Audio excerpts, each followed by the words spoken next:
Ma, sa birthday ko gusto kong bagong cellphone. Ma, natanggap ko na po pala yung pinadala niyong sapatos at chocolate. Pero ma, may napanood po ako sa balita. Marami daw Pinoy sa ibang bansa ang inaabuso, inaalikmusta mga amo nila.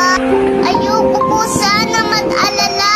So ako na po'y nagtataka kung bakit ngayon wala ka pa rin paramdam sa amin. Ma, kamusta ka na ba? Marami sa ating kababayan nang dahil sa kahirapan, nagsisipagliparan, ikipagsapalaran sa magandang